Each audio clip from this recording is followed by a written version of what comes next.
하나님 말씀은 구약성경 민수기 13장 25절에서 33절까지입니다. 25절부터 말씀을 봅니다.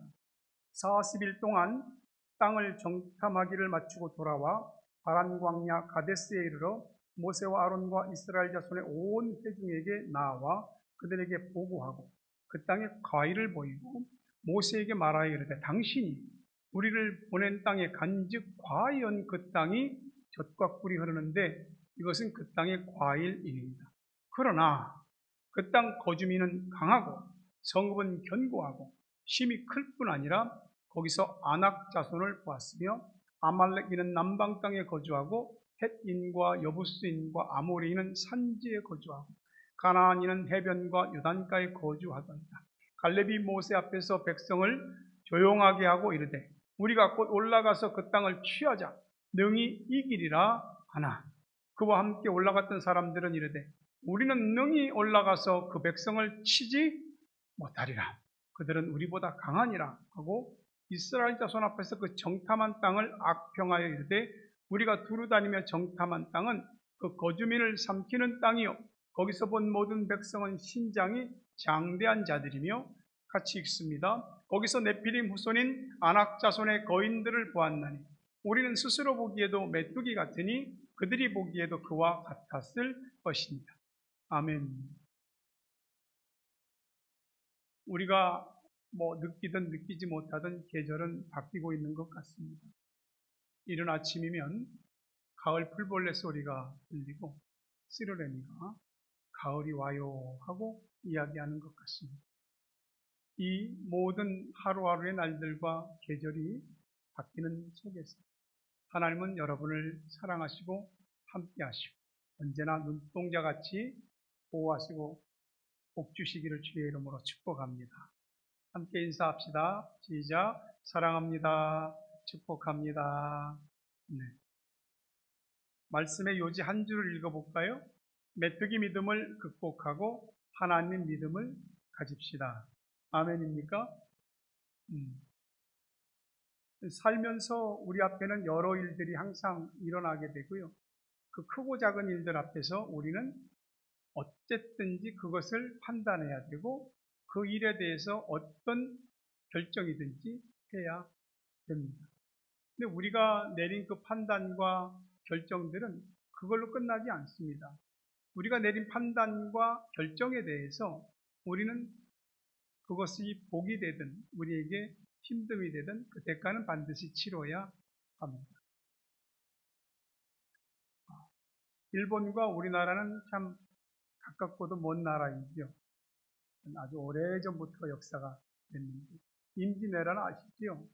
임진왜란 전에 조선의 임금 선조는 일본의 통신사를 파견했습니다. 그때는 도요토미 히데요시가 전국으로 이렇게 흩어져 있던 일본 전국을 통일했던 시기입니다. 그 통일했던 그 힘, 그 막강한 군사력, 그 쇼군들의 그 파워를 어디든지 분출시켜야 됐거든요. 그래서 그 방향을 조선과 명나라로 삼았어요. 조선을 침략해서 정복하고 조선을 거점으로 중국 명나라까지 정복하겠다는 원대한 꿈을 꾸었습니다. 일본에서 들리는 소리가 하도 하수상하니 선조는 통신사 2명을 파견합니다. 한 사람은 황윤길이고 또 하나는 김성일입니다. 근데 이 사람들이 오늘 우리말로 하면은 정당이 달랐어요. 황윤길은 서인, 김성일은 동인. 각각 다른 정당의 사람들이 일본을 갔습니다. 일본에 한 1년 정도 머물면서 일본의 동태를 다 살폈습니다. 그리고 이제 임금 선조와 조정에 보고를 하는데 서인 황윤길은 일본이 반드시 전쟁을 일으킬 겁니다. 대비하셔야 됩니다. 동인 김성일은 그런 전쟁의 조짐은 없습니다. 그래서 조정 안에서 동인과 서인이 옥신각신하고 논쟁과 정쟁이 반복됐습니다. 결국에는 김성일 쪽의 동인 사람들이 워낙 강력하다 보니까 나라가 전쟁이 일어난다, 뭐 어쩌다 그러면 굉장히 혼란스럽지 않겠냐. 이 백성들이 좀 편안한 쪽으로 이걸 가다듬어 가야 된다. 그래서 일본이 침략하지 않을 걸로 결론 지었습니다. 그리고 아무런 대비도 하지 않았습니다. 1년 뒤인 1592년, 임진년이죠. 임진년에 외놈들이 일으킨 외란, 임진외란이 일어난 것입니다. 1차로 부산을 상륙해서 점령한 일본군은 화죽지세로 진격해서 불과 한 달 만에 20만 대군이 한 달 만에 한양을 점령해버립니다. 놀란 선조는 북쪽의 평양으로 피신을 가고 거기서도 나라가 빨리 회복되지 않고 하니까 이게 중국으로 망명할 생각까지 했습니다. 우리가 아는 여해는 이순신 장군의 호입니다. 여해 이순신 장군이 해전에서 승리하지 않았더라면 아마 우리나라는 이미 그때 끝났을 겁니다. 그런 아픈 역사를 안고 대비하지 못하고 또다시 우리나라 근대화 시기에 1905년 을사조약으로 1910년 한일합방 나라를 내주고 이 식민지배 통치를 받게 됐죠. 지난 한 주간 윤석열 대통령이 일본을 방문한 것을 거기서 맺어진 내용들을 놓고 굉장히 시끄럽습니다. 우리나라 대법원은 일제시대 때 강제로 일본에 징용돼 끌려가서 강제 노역을 한 사람들이 낸 손해배상 소송에 대해서 대법원 전원 합의체 판결로 일본의 미쓰비시와 일본 제철이 이걸 다 배상하라고 판결을 내렸습니다. 일본이 안 듣지. 근데 이제 윤석열 대통령은 대법원의 판결을 무시하고 일본을 갔습니다.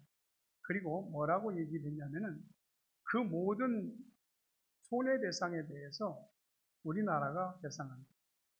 우리나라의 정부 산하의 기관이 주도해서 우리나라 기업들에서 돈을 걷어서 제3자 변제하는 방식으로 그렇게 돈을 지불하겠다고 했습니다. 그리고 일본한테는 배상을 요구하는 부상권도 청구하지 않겠다고 했습니다. 이 일로 여당은 거국적인 일본과 소통하기 위한 거국적인 결단이라고 하고 야당은 나라의 자존심을 내두는 일입니다.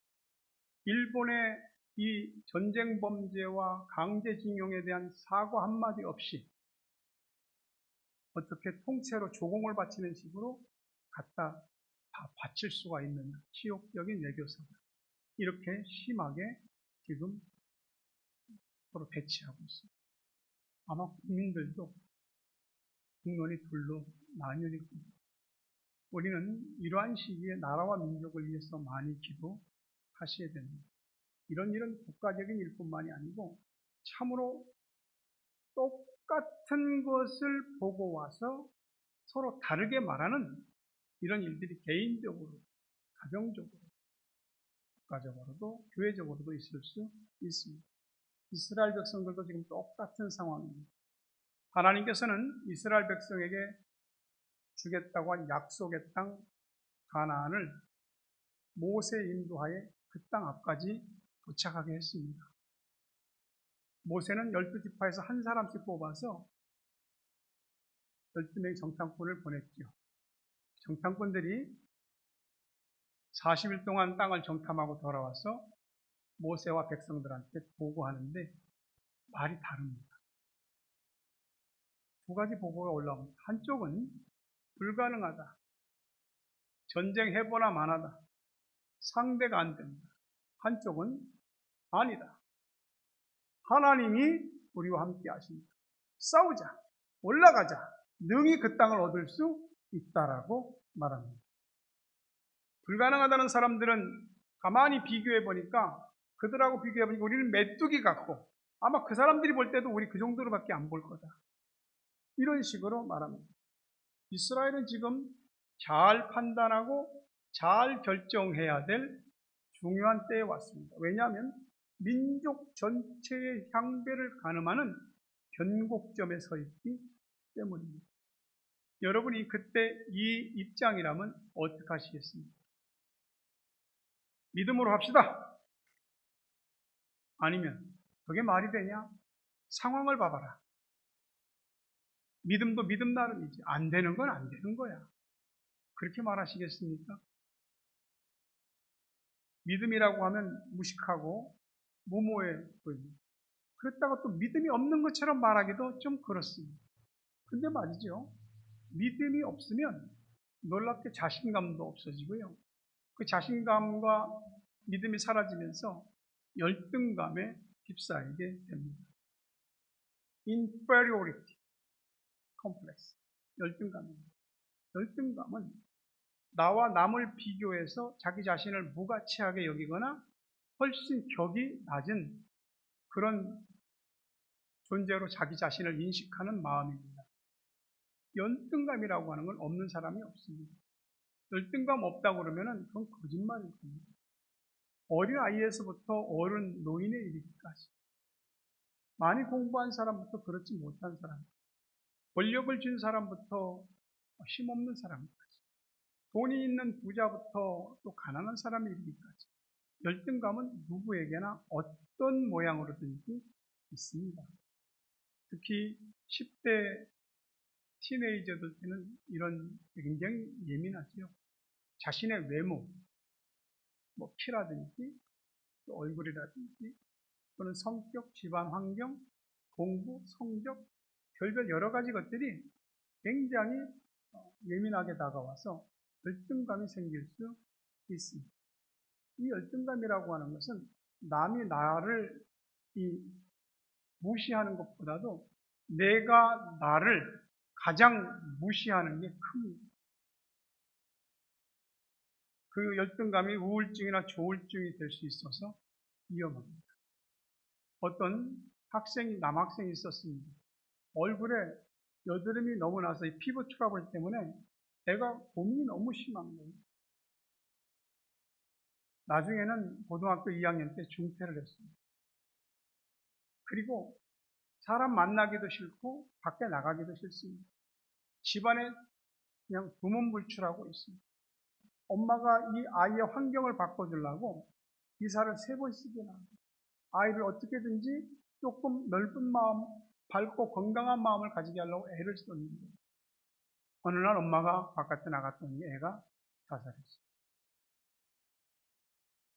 미국 시애틀에서 베럴 첼리스라고 하는 60대 된 할머니가 성형수술을 했습니다. 얼굴. 성형수술한 결과가 마음에 안 드는 거예요. 낙심이 되는 거예요. 그리고 자기 얼굴을 성형수술한 의사를 총으로 쏴 죽이고 자기도 자살했어요. 우리에게 어떤 열등감이라고 하는 것은 우리 자신을 진짜 내가 아닌 다른 사람이 되게 만듭니다. 여러분이 아는 오프라 윈프리 쇼는 토크쇼 세계 시청률 1위지요. 오프라 윈프리는 세계 100대 영향력을 끼치는 100인 가운데 한 사람으로 속할 만큼 미국에서 유명한 사람이 됐습니다. 하지만 오프라 윈프리의 어린 시절은 불우했습니다. 사생아로 태어났고요. 9살 때부터 사촌 오빠의 상습적인 성폭행을 했고 그로 인해서 14살 때 원치 않는 임신을 합니다. 이 정도 되면은 인생을 비관하거나 막 아무렇게나 살 수도 있거든요. 그런데 마음을 가다듬고 어쨌든 공부해야 된다. 그리고 19살 때부터는 이런 기자, 방송 쪽에 방향을 잡고 열심히 했습니다. 어느 날 시카고의 한 방송사로부터 아침 방송, 30분짜리 아침 방송인데 와서 30분 해줄 수 있겠느냐. 그래서 그 방송을 하게 됐습니다. 근데 오프라 윈프리가 그 시카고에서 30분짜리 아침 방송을 하는데 불과 한 달 사이에 어떤 일이 벌어졌냐면 시카고에서 최고로 유명한 더너휴라고 하는 사람이 하는 더너휴 쇼가 있어요. 그 쇼를 불과 한 달 사이에 확 능가해버린 거예요. 그리고 오프라 윈프리는 미국 전체가 주목하는 사람입니다. 그리고 오프라 윈프리 쇼는 전 세계적으로 방송이 되고 수많은 유명 인사들이 오프라 윈프리 쇼에 나와서 토크쇼를 하는 겁니다. 난관이 될 수 있죠. 열등감이라고. 근데 오프라 윈프리는 그게 뭐 어때서? 그는 자기 자신을 자기가 올가매지 않았어요. 사람들이 하는 말에도 올가매지지 않았습니다. 자신에 대해서 긍정적으로 또 적극적인 마음으로 살았죠. 그가 어린 시절 이현주일학교 교회를 다녔다는 그런 기록은 있습니다. 그러나 우리에게는 믿음이라고 하는 것이 있잖아요. 그 믿음이 긍정적 사고방식이나 적극적 사고방식보다 못한 것인가? 결코 그렇지 않습니다. 열등감이라고 하는 것은 어느 순간 우리 인생에 불쑥불쑥 불청객으로 찾아옵니다. 그리고 이 열등감을 피한다고 피해지지도 않습니다. 맞짱 떠야죠. 맞닥뜨려야 됩니다. 눈은 부릅뜨고 마음 고추 세우고 주님 주시는 은혜와 믿음으로 지혜로 맞닥뜨려야 됩니다. 하나님의 백성인 이스라엘 사람들은 지금 이 두 정탐꾼의 보고가 다른 데 대해서 갈등하고 있고 분열하고 있습니다. 40일 동안 가나안 땅을 탐지하고 돌아오는데 포도송이 하나를 두 사람이 막대기에 꿰서 메고 올 정도로 엄청나게 크단 말이에요. 그 땅에 석류와 무화과도 엄청 들고 왔습니다. 와, 정말 기대된다. 그런데 그 기대는 한순간에 무너졌습니다. 왜요? 정탐꾼들이 보고 때문에 밤새 울었습니다. 왜요? 민수기 13장 33절 보니까 거기서 네피림 후손인 아낙 자손의 거인들을 보았나니 우리는 스스로 보기에도 메뚜기 같으니 그들이 보기에도 그와 같았을 것입니다. 아직 싸워보지도 않았잖아. 아직 한 걸음도 진격하지 않았잖아. 근데 이미 마음에서부터 패배하고 있는 겁니다. 이게 가쇼 컴플렉스, 메뚜기 열등감입니다. 메뚜기 컴플렉스. 이 메뚜기 열등감은 메뚜기 믿음으로 전락되어서 이스라엘 백성 전체 희망을 무너지게 만들었습니다. 그들은 메뚜기 믿음으로 보고했습니다. 그리고 하나님이 약속한 땅에 대해서 악평했습니다. 그 땅 들어가면 다 죽어. 죽을 데가 없어서 사지로 들어가냐고. 다 죽는다고. 결국 이 결정을 보고를 믿고 따른 이스라엘 백성은 광야 40년이라고 하는 참으로 고난의 시간이 있었습니다. 살다 보면 우리 앞에 있는 어떤 상대는 강할 수 있습니다. 우리 앞에 있는 어떤 문제와 상황이 내가 생각했던 것보다 훨씬 강할 수 있습니다. 진짜 객관적으로 비교해보면 거기에 비하면 나는 메뚜기 같아. 메뚜기가 뭐 하겠어? 팔딱팔딱 뛰다가.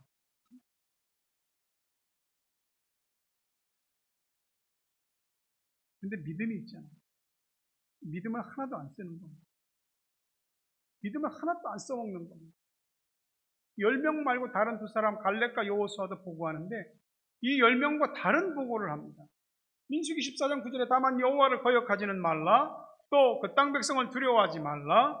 그들은 우리 먹이라. 그들의 보호자는 그들에게서 떠났고 여호와는 우리와 함께 하시느니라. 그들을 두려워하지 말라. 한쪽은 끝났어. 싸우나 마나야. 그 들어가면 기름 띄어있고 불 속에 뛰어들어가는 것과 똑같아. 한쪽은 아니야. 두려워하지 마. 하나님은 우리와 함께 하셔. 하나님 우리와 함께 하시면 그들은 우리 먹이. 우리가 꿀떡 삼킬, swallow, 꿀떡 삼킬 수 있다라고 말하는 겁니다. 자신을 믿는 자는 메뚜기 믿음으로 아주 객관적이고 이성적인 판단을 한 것이고, 하나님을 믿는 사람은 하나님 믿음으로 담대하게 말한 것입니다. 내 손에 들고 있는 공을 내가 다룰 수 없을 때 그 공은 우리에게 골치 아픈 것이 되고 무거운 것이 됩니다. 들자니 무겁고 놓자니 아깝다. 마치 뜨거운 감자와 같은 것입니다. 여러분, 우리가 살면서 우리 인생의 문제를 우리가 다 요리하고 처리할 수 있을 것이라고 생각합니까? 정말 작고 사소한 것에도 우리 마음이 바뀌고 무너질 때가 얼마나 많아요. 내가 이 정도밖에 안 됐나?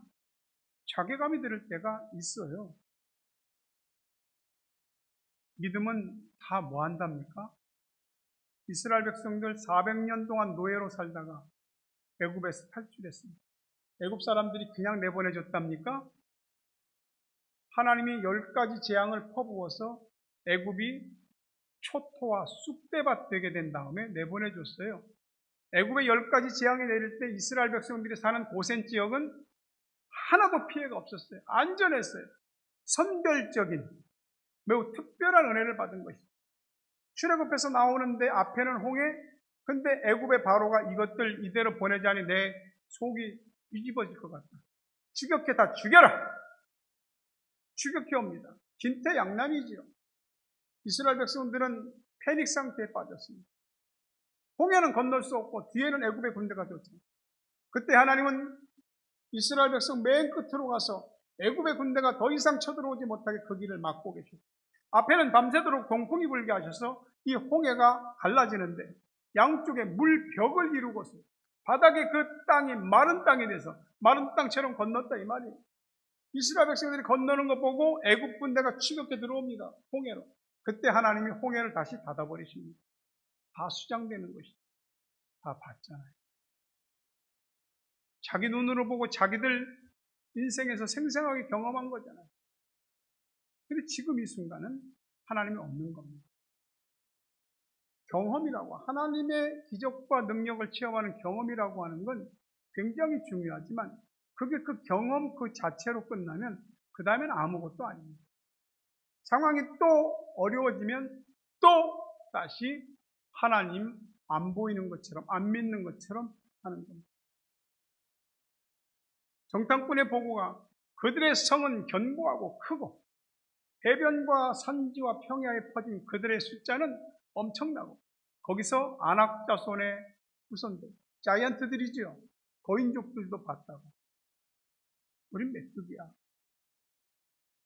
남이 메뚜기라고 부르기도 전에 자기 자신을 메뚜기라고. 우리에게는 지금 우리 눈앞에 놓인 일들이 있을 겁니다. 뭡니까?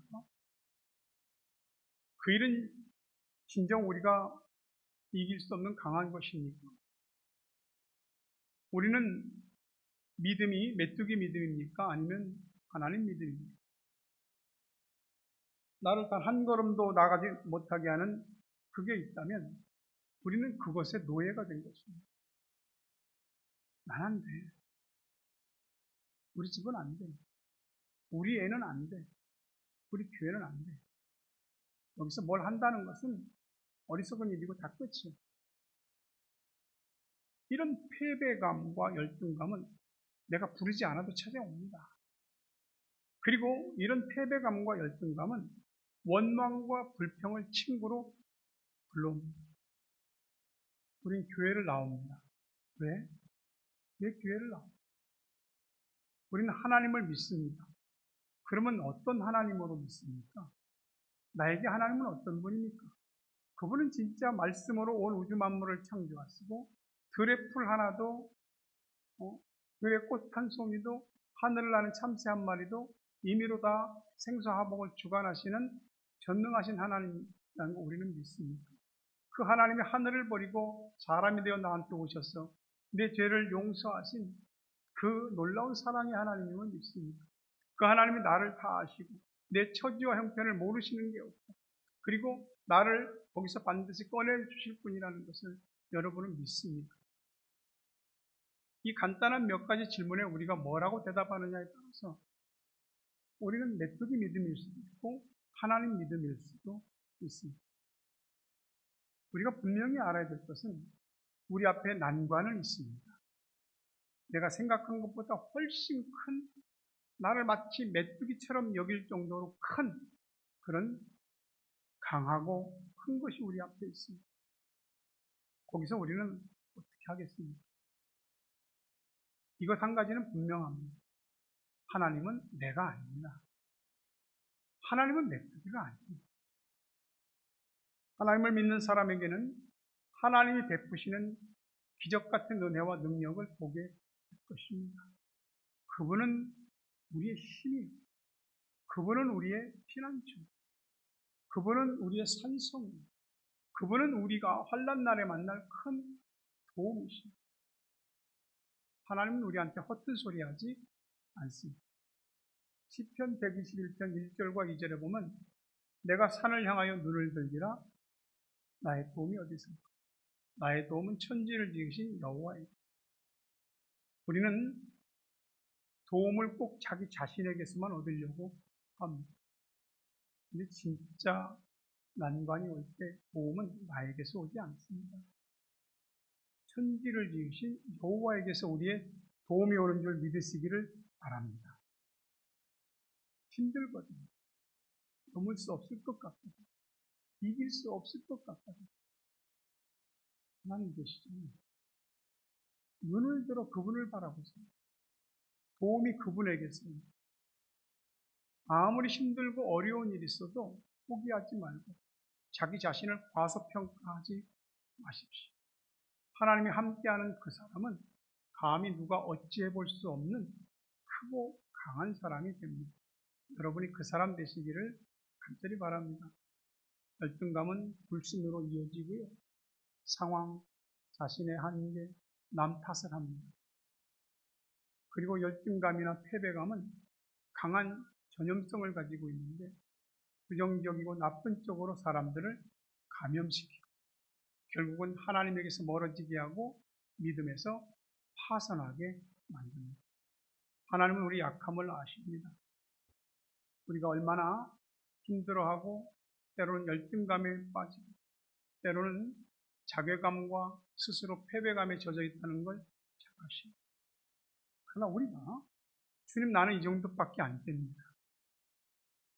주님 나는 어쩔 수 없습니다.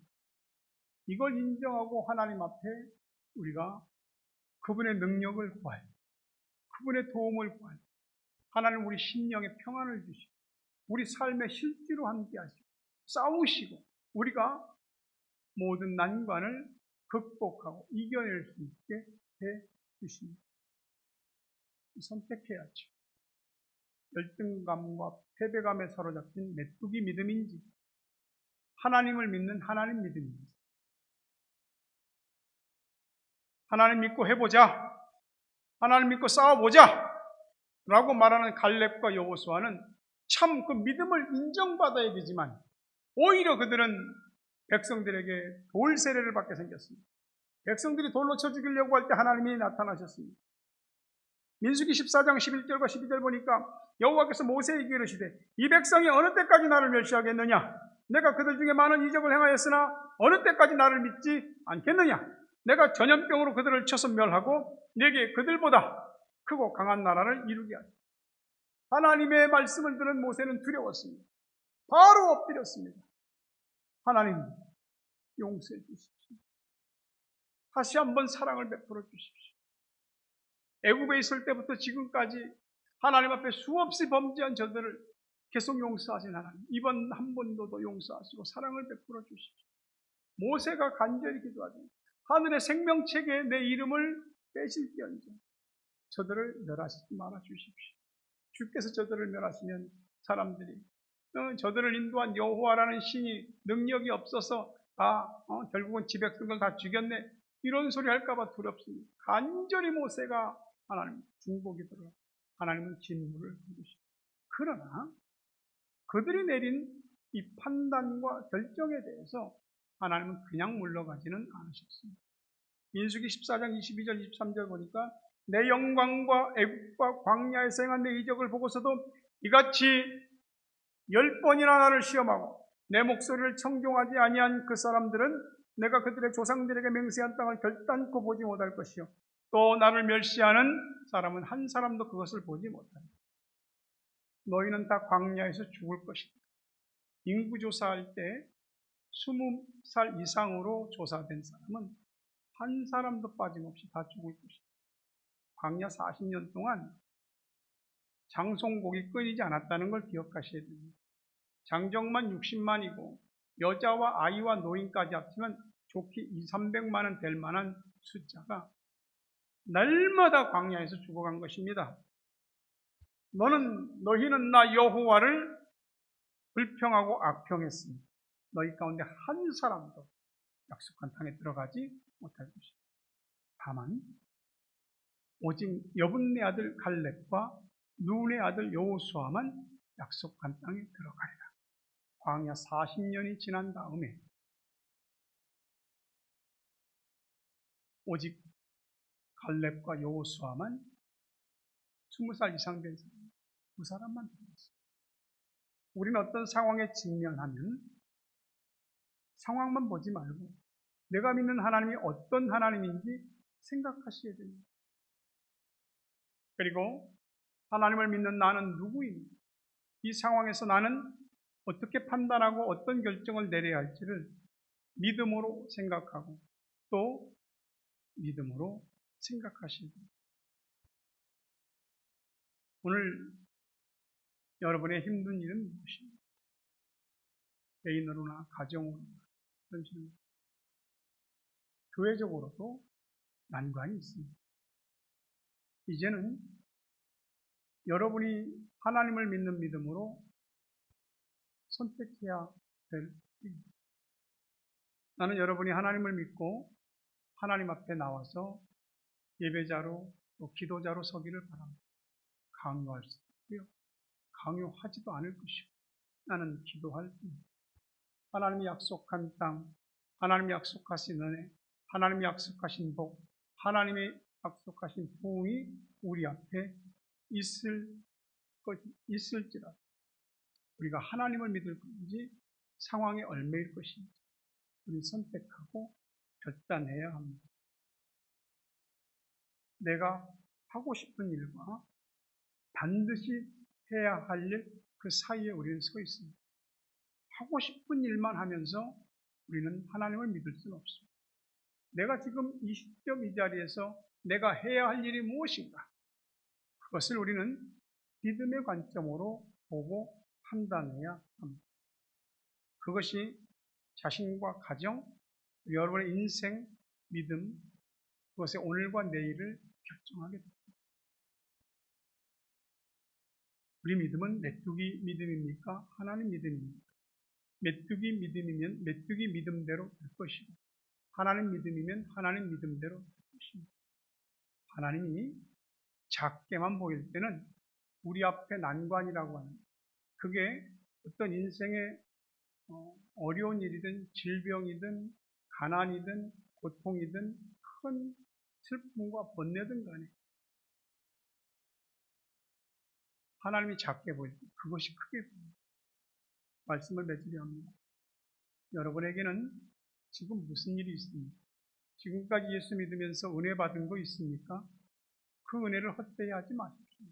그때 하나님 안 죽었습니다. 그때 하나님 힘 떨어지지 않았습니다. 오늘 또 하나님이 여러분과 함께 하십니다. 자, 판단하고 믿음으로 잘 결정할 수 있기를 바랍니다. 여러분의 눈에 하나님이 가장 크게 보이고 하나님만 보이게 되기를 바랍니다. 그리고 그렇게 메뚜기 믿음을 극복하고 약속하신 모든 복을 받아 누리는 여러분 되시기를 주의 이름으로 축복합니다. 할 수 있다 하면 된다 해보자.